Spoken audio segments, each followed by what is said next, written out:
There is a huge difference between Nnamdi Kanu, the IPOB leader, and other terrorist groups. Why others are planning to attack people on Christmas Day, the terrorist group are in the same Sokoto planning and strategizing how to attack people.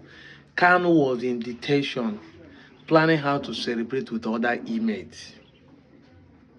That's the difference. That will tell you there's a difference between Kanu and others. They sentenced him to jail. He's there trying to make sure that everybody, the inmates, are happy. While those who are free are planning to kill and murder other people, unalive them on the day of celebration. When we tell you that Igbos are the best, believe it. Watch the video of how Nnamdi Kanu celebrated his Christmas in the prison of Sokoto. This is documented by Nigerian television, AIT. Watch and be blessed. I'm out of here, John. This is perhaps one of the most touching and unexpected stories to come out of this Christmas celebration. A story that proves that even in the most restrictive conditions, the spirit of brotherhood and humanity can break through prison walls. We are receiving confirmed reports from the far northern state of Sokoto that the Igbo community resident there has done something remarkable for the leader of the indigenous peoples of Biafra, Mazi Nnamdi Kanu. As many of you already know, following the intense legal drama we witnessed in November 2025, Nnamdi Kanu was transferred to the Sokoto Correctional Center to serve his life sentence. Many feared he would be isolated, cut off from his people, and left to languish far from home. But this Christmas, the Igbo community in Sokoto proved that distance is not a barrier to loyalty. They didn't just visit him, they turned the entire prison into a banquet hall in his honor. According to a detailed statement released by the leadership of the Igbo community in Sokoto State, specifically signed by Nze A.C. Madu, this visit was not just a quiet handover of items, it was a massive humanitarian event inspired directly by Mazi Nnamdi Kanu himself. You see, when the community leaders initially approached the idea of bringing festive food for Kanu to celebrate Christmas, they were met with a request that speaks volumes about the man's current state of mind. Report indicates that Kanu made it clear he would not dine alone while other inmates went hungry. He reportedly preferred to share whatever he had.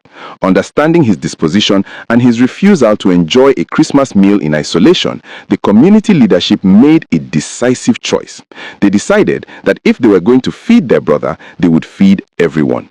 So, on Christmas Day, the Igbo community mobilized resources to provide festive meals not just for Nnamdi Kanu, but for the entire inmate population of the Sokoto Correctional Facility.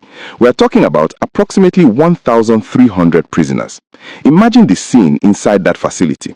Usually, prisons are places of somber reflection, especially during holidays when inmates miss their families the most.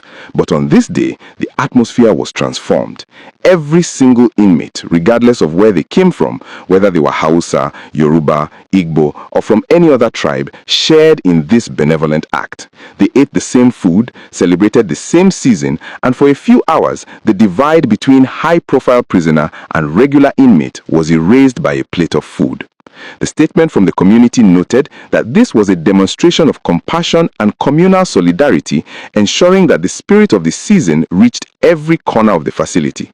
The leadership of the community explained that this gesture wasn't just about charity, it was deeply rooted in the Igbo cultural principle of Onye Agana Nwaneya, which translates to be your brother's keeper. It is a philosophy that says you cannot leave your kin behind no matter the circumstances. By extending this to the other 1,300 inmates, they expanded the definition of brother to include everyone sharing that space with Kanu. They described it as a humanitarian service to all, irrespective of origin or circumstance, aimed at offering a moment of comfort and inclusivity during the holiday period. It is rare to see such a bridge being built in a correctional center, especially given the political tensions that usually surround Nnamdi Kanu's name. In Sokoto, far away from the agitation in the southeast, this act served as a powerful message of peace and unity. Now, before we go deeper into the significance of this move and the reactions it is generating across the country, I want to take a brief moment to ask you something. Stories like this, stories of unity, unexpected kindness, and the real situation on the ground is what we strive to bring you every single day.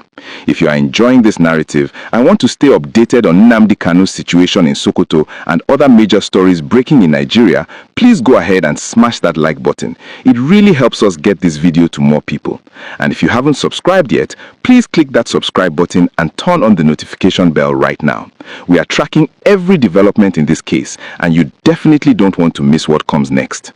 This visit didn't happen in a vacuum. We have to remember the context of why Nnamdi Kanu is in Sokoto in the first place.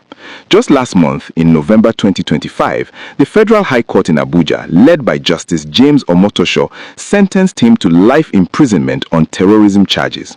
The transfer was swift and controversial, with his legal team, led by Aloy Ejimako, raising alarms about his access to doctors and family. There was a genuine fear that sending him to the northwest was a strategy to break his spirit by isolating him from his support base. But this Christmas event challenges that narrative. It shows that the Igbo community is present and active everywhere in Nigeria, and they have the capacity to mobilize and protect their own, even in the caliphate. In fact, this isn't the first high-profile visit Kanu has received since moving to Sokoto. Earlier this month, we saw the governor of Abia State, Alex Otti, fly all the way to Sokoto to visit him. Governor Otti was accompanied by Kanu's younger brother, Prince Emmanuel Kanu, and they were received by top Sokoto state government officials. During that visit, Governor Otti encouraged Kanu to remain strong and assured him that political solutions were still being pursued.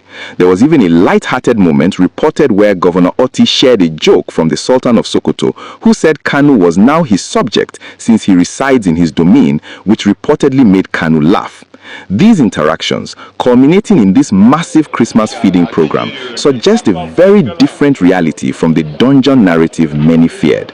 It seems there's a concerted effort by leaders and the community to ensure his stay in Sokoto is dignified. The reaction to this Christmas gesture has been overwhelmingly positive. The Sokoto Igbo community expressed their hope that this act will serve as a message of peace and unity for all.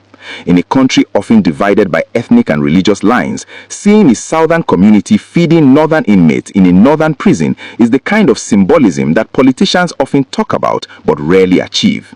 It softens the hearts of those who might view the IPOB leader solely through the lens of conflict. By feeding the 1,300 inmates, they have likely bought Kanu a lot of goodwill within the prison walls. In a correctional environment, being the reason everyone gets a special Christmas meal makes you a very popular figure. It guarantees a level of safety and respect from fellow prisoners that no amount of security guards can provide. Moreover, this event aligns with the recent visit by Bishop Matthew Hassan Kuka, the Bishop of Sokoto Diocese. Bishop Kuka, who is known for his prison outreaches, also visited the facility recently.